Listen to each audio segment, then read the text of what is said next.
Let's talk about property-based tests. But first, a little introduction. Suppose we are implementing a marriage tracking application.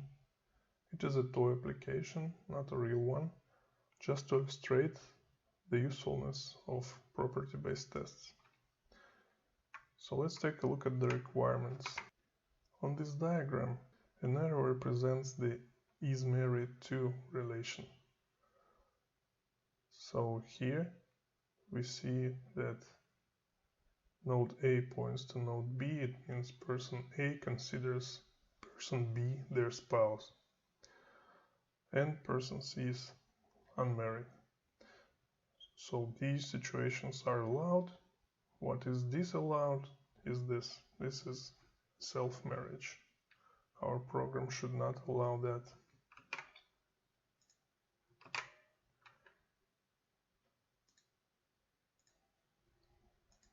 So here is the first buggy implementation we have.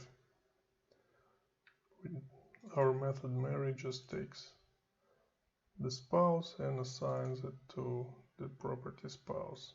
And we have a unit test for that this precondition is enforced. If person A tries to marry themselves, we should throw. The tests are green, but the implementation is buggy. It allows non-mutual marriage. We now have an updated document with requirements where it is explicitly stated that non-mutual marriage is disallowed. So let's try to fix this bug. And here's the fix. We just assign the spouse of the person that is given to us as our future spouse to ourselves. And we also wrote a unit test for this. So after the marriage, the spouse property should be assigned correctly. Now feel free to pause the video and think about this implementation. Do you see any problems with it? And here, property-based tests come into play. We'll look at their code later. For now, imagine someone wrote them for us. Let's just run them. The tests have found a bug. Turns out if we allow an already married person to marry again, we may end up in a situation when the mutual relationship requirement is violated. So here we see it. After we call the method marry on person 0, passing person 1 as their spouse, and then we call the method marry again on person 0, passing person 2 as their spouse, we get this situation. Person 1 considers person 0 to be their spouse, but person 0 thinks about person 2 as their spouse, which is incorrect. Let's look at the source code of the property-based tests. They are written in F#. The idea is similar to that of a unit test, but in case of the unit tests, the programmer specifies all the inputs manually, and property-based tests generate those inputs or those test cases randomly. So they achieve larger coverage than simple unit tests. So we use the Hedgehog library to generate random test cases, and we use the Expector library to run the tests. So we have two tests. Let's see what this one does. It generates a random list of people names. Then it generates a random list of commands. Each command is of the form marry person X to person Y. No actual person objects are created up to this point. Reason being, the person class is mutable and the hedgehog library that we are using doesn't work well with mutable objects.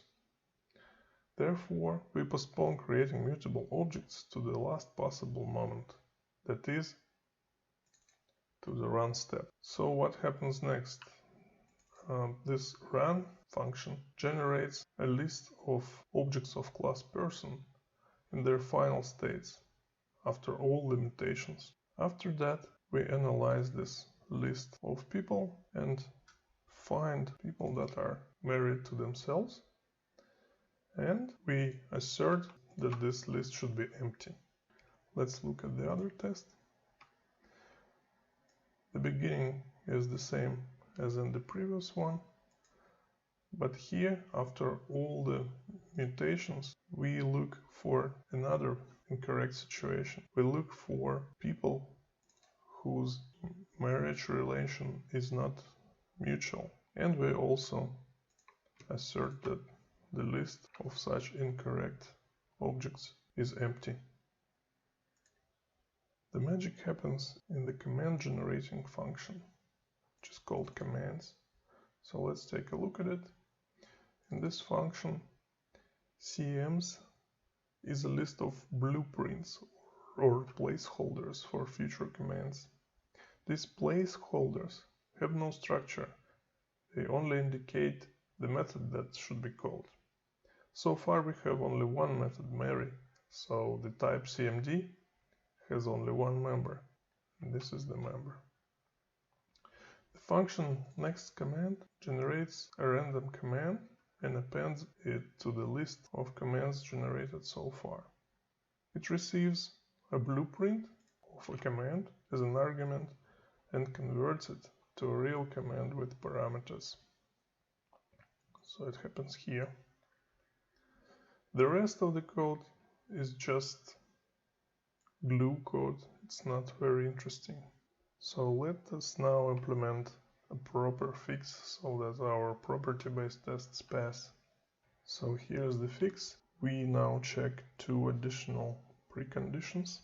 The current person should not be already married, and the new spouse should also not be married. So if that's the case, we throw an exception. We also have two new unit tests for these preconditions, and now our implementation of the requirements is correct. So let's run first unit test. They are green, and now let's run property-based tests. So now the property-based tests fail because they generate invalid input for our program. As we see here, it tries to marry person 0 after it already did so, which our program does not allow. We have a precondition for that. So we should fix this by adjusting the code that generates the random commands. We will fix the tests by implementing a simple model of our application that ensures that the generated commands always satisfy the preconditions. This diff shows the fix.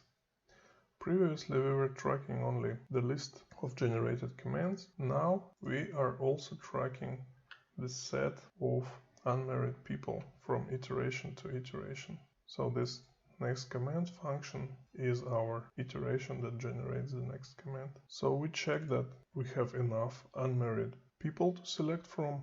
If not, we just don't change the current values. If we have enough unmarried people, we just select 2 and remove them from this set of people available for marriage and pass it on.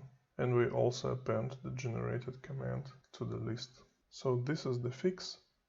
Now let's check if this fix works.